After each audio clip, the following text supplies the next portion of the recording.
friends, today video will be talk about of typography animation. Typography animations क्या होते हैं? तो टाइपोग्राफी एनिमेशंस एक तरीके से जो हमारे फ़ॉन्ट को डेकोरेट करते हैं या फ़ॉन्ट को आप किसी भी तरह से डेकोरेट करते हैं, तो वो हमारे टाइपोग्राफी एनिमेशन होते हैं, राइट? और आज हम दूसरी चीज़ भी सीखने वाले हैं कि फ़ोटो के नीचे कैप्शंस कैसे डालें, ये सेकंड चीज़ है। तो आज हम वो भी जानेंगे कि क्या होता है पिक्स के नीचे एक कैप्शन बनाना और उस कैप्शन में हम कुछ भी लिख सकते हैं और ये आपकी पिक्चर या आपकी साइट के लिए ऑर्नामेंट का एक काम होता है। तो चलिए हम वीडियो को स्टार्ट करते हैं। फर्स्ट ऑफ ऑल हमें अपने वीएस कोड के एचटीएमएल के अंदर आ जाना है और मैंने बेसिकली अपनी सीएसएस को ऑलरेडी लिंक कर चुका हूँ, तो आप भी कर लेना। तो सिंपली हमें करना क्या है, बॉडी के अंदर आना है। बॉडी के नाम के बाद अपन को एक कंटेनर नाम की क्लास बना लेता हूँ। तो मैंने एक कंटेनर नाम की क्लास बना ली है, तो इसके अंदर हमें करना क्या है, एक इमेज टैग लगा देना है। चलिए मैं एक इमेज टैग लगा देता हूँ और इस इमेज के टैग के बाद आपको इसमें कोई भी इमेज पेस्ट कर देनी है, तो मैं इसमें एक इमेज पेस्ट कर लेता हूँ। इसके बाद हमें करना क्या है, इमेज टैग के नीचे आना है और एक और डिव बना लेना है, एक और क्लास बना लेनी है कंटेनर नाम की। कंटेनर जैसे मैंने क्लास बनाई है, आप कुछ भी नाम उसका रख सकते हैं। तो मैं कैप्शन के लिए एक फाइल बना रहा हूँ, तो मैं एक कैप्शन का नाम उसमें रख दूंगा। चलिए मैं कैप्शन का नाम रख देता हूँ। मैंने कैप्शन नाम की क्लास बनाई है और उसके अंदर मैं H1 बनाना है और H1 के अंदर आप कुछ भी लिख सकते हैं। तो मैं कुछ भी लिख देता हूँ, अमेजन कैप्शन लिख देता हूँ। तो मैंने अमेजन कैप्शन नाम की एक H1 बना लिया। उसके बाद आपको एक पैराग्राफ बना लेना है पीटेग लगा के, और इसके बाद अपने करना क्या है, इसमें आप कोई भी लाइन लिख दें या कुछ भी थोड़ी बहुत आप लाइन लिख सकते हैं। तो चलिए मैं लिख लेता हूँ, वैसे आप भी लिख लेना। मैंने जैसे पैराग्राफ के अंदर कुछ भी लिख दिया, आप उसके अंदर आपको जो लिखना हो आप वो लिख सकते हैं। और हमें इसके बाद करना क्या है, सिंपली हमें करना कुछ नहीं है, अपने VS कोड के अंदर आने के बाद आपको स्टाइल डॉट CSS के अंदर आ जाना है और आपको उसमें कुछ वैल्यू सिलेक्टर को सिलेक्ट करके वैल्यू एंड प्रॉपर्टी प्रोवाइड करवा देनी है। तो हमें बॉडी को टारगेट करना है, तो मैं बॉडी को टारगेट कर लेता हूँ सिंपली। तो मैं बॉडी लिख लेता हूँ, आप भी लिख लीजिए। आप मेरे साथ लिखिए जैसे मैं लिख रहा हूँ, सिंपली आपको भी वैसे लिखना है अगर आप ये बढ़िया तरीके से एनिमेशन बनाना चाहते हैं, राइट? तो हमें करना क्या है, तो मैं हाइट 100 VS दे देता हूँ। हाइट 100 VS दे दी है, डिस्प्ले फ्लैक्स दे देता हूँ। डिस्प्ले फ्लैक्स देने के बाद आपको करना क्या है, कंटेंट सेंटर कर देना है, अलाइन आइटम सेंटर कर देना है। और आप बैकग्राउंड कलर कुछ भी दे सकते हैं, तो मैं बैकग्राउंड कलर को दे देता हूँ। आप जैसा मैं दे रहा हूँ आप वैसे भी दे सकते हैं, आप कुछ भी दे सकते हैं। और अगर आपको इसमें फॉन्ट फैमिली भी डाली तो आप फॉन्ट फैमिली भी डाल सकते हैं। मैंने अभी डाली नहीं क्योंकि ये नॉर्मली मैं बना रहा हूँ। सिंपली मैंने एक बैकग्राउंड कलर डाल दिया है। तो इसके बाद हमें करना क्या है, इसके बाद हमें कंटेनर नाम को अपने सिलेक्टर को सिलेक्ट कर लेना है। तो सिंपली हम कंटेनर को सिलेक्ट कर लेते हैं।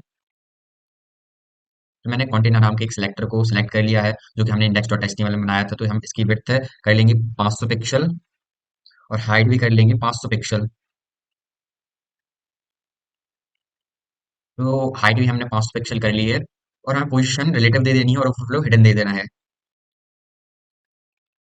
तो ये दोनों करने के बाद आपको एक सिंपली आप ये कंटेनर के नाम को आप सिलेक्ट करके सिलेक्ट वैल्यू एंड प्रॉपर्टी आपने इसको दे दी है। और उसके बाद आपको करना क्या है, इसके बाद आपको कंटेनर की इमेज को पोजीशन दे देनी है। तो मैं करना क्या है, आप अपनी इमेज को सिलेक्ट कर लेता हूँ और इमेज सिलेक्ट करके आपको इसमें value and property and value आपको प्रोवाइड करवा देनी है। विड्थ में 100% दे देता हूँ और ट्रांजिशन आपको मेरी मैं जैसे दे रहा हूँ आपको दे देना है। तो मैंने ट्रांजिशन दे दिया और उसके बाद आपको दूसरे सेलेक्टर को सिलेक्ट करके आपको वैल्यू प्रॉपर्टी प्रोवाइड करवा देनी है सिंपली इजीली। ये टेक्निक होती है, सीएसएस कोई रॉकेट साइंस नहीं है करने के लिए, सीएसएस से भी आसान होती है। एचटीएमएल थोड़ी जावास्क्रिप्ट में ही प्रॉब्लम होती है करने के लिए। तो ये हम बेसिक बेसिक एचटीएमएल और सीएसएस को यूज करके एक छोटी सी हम पिक्चर के अंदर कैप्शन डालने वाले हैं, तो हम वही करेंगे। तो इसके बाद हमें कैप्शन को सिलेक्ट कर लेना है। कैप्शन के अंदर भी हमें प्रॉपर्टी एंड वैल्यू दे देनी है, कुछ जो भी आप देना हो। जैसे मैं कर लेता हूँ वैसे आप भी कर लेना। पोजीशन एब्सोल्यूट, बॉटम से आपको 0 दे देना है, लेफ्ट से 0 दे देना है एंड डिस्प्ले फ्लेक्स दे देना है। डिस्प्ले फ्लेक्स के बाद आप कुछ और प्रॉपर्टी दे देंगे, जैसे मैं दे रहा हूँ। तो फ्लेक्स डायरेक्शन दे देनी है, कॉलमन, और अलाइन आइटम सेंटर दे देनी है। जस्टिफाई कंटेंट सेंटर दे देनी है। कलर व्हाइट दे देना है, जिस कलर मैं दे देता हूँ व्हाइट। और बैकग्राउंड कलर आपको ब्लैक दे देना है।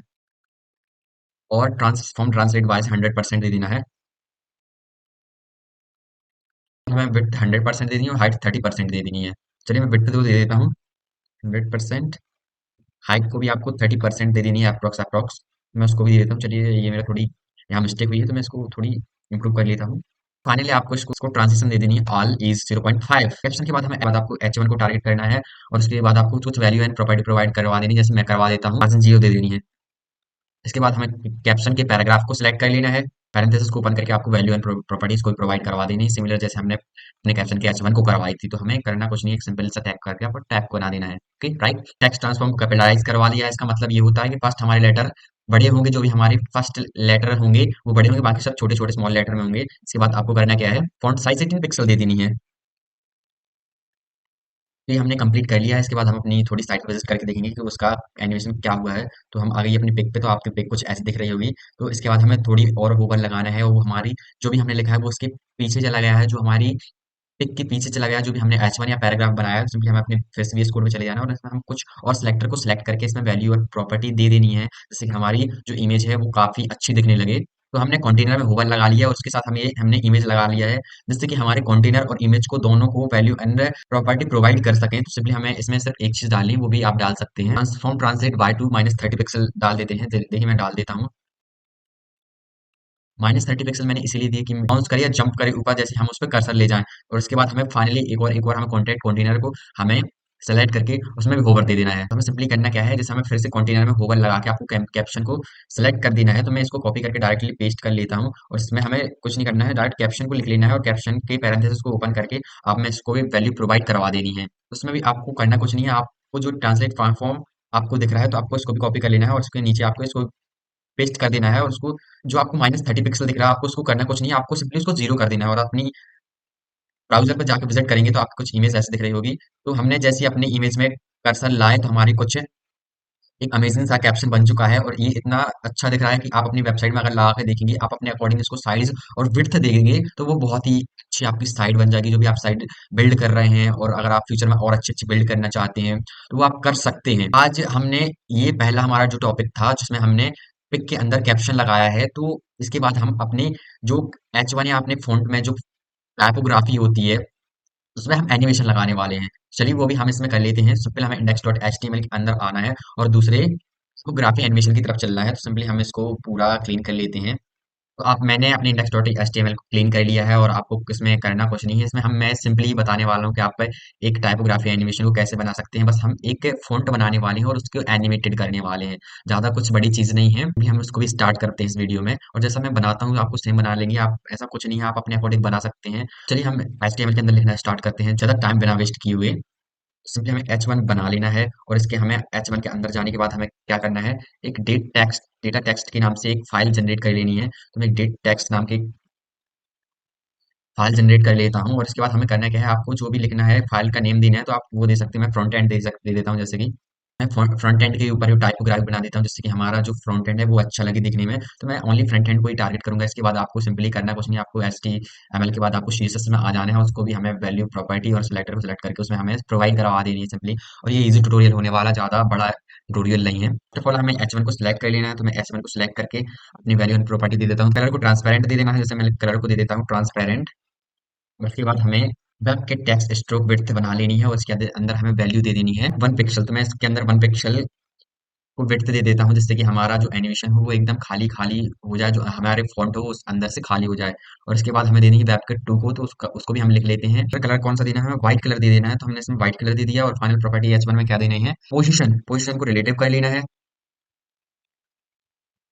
तो इसके बाद हमें अपने ब्राउज़र पे जाके देख लेना है, तो हमारा अभी कोई एनिमेशन दिख नहीं रहा है, क्योंकि हमने उसको ट्रांसपेरेंट करके रखा है। और हमें सिंपली फिर से अपने कलर जो भी दिया है वो व्हाइट है, तो अभी वो व्हाइट ही व्हाइट अंदर से दिख रहा होगा। तो सिंपली हमें इसके बाद करना क्या है, H1 को सिलेक्ट कर लेना है, उसको हमें 4 कर देना है, जिससे कि हमारा एनिमेशन बना रही उसी के अंदर जो बॉर्डर हो वो ब्लैक हो जाए, और जब भी हम उस पर कर्सर ले जाएं तो वो जैसा हम सेलेक्ट करें वैसा ही सिलेक्ट हो। और इसके बाद हमें H1 आफ्टर बना लेना है। तो मैं H1 आफ्टर बना लेता हूँ। आफ्टर बनाने के बाद आपको पैरेंथेसिस ओपन करके प्रॉपर्टी दे देनी है। कंटेंट को एटर देने के बाद इसमें हम कुछ वैल्यू डाल देंगे, जैसे कि मैं डेटा टेक्स्ट को डाल देता हूँ।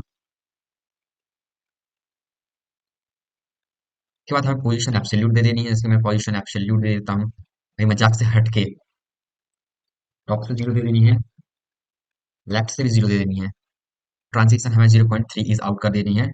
H1 के अंदर होवर लगा के उसके पहले बिफोर कर देना है। मैं H1 के अंदर होवर लगा लेता हूँ। होवर लगाने के बाद आपको इसको बिफोर कर देना है, जिससे कि हमारे वो सिलेक्टर्स को सिलेक्ट करने में बिल्कुल ईजी हो। हमें कलर दे देना है, जैसे मैं कलर दे देता हूँ #BB 000। तो मैंने ये कलर दे दिया है। उसके बाद आपको करना क्या है, transform translate X to -12 pixel and 12 pixel दे देनी है।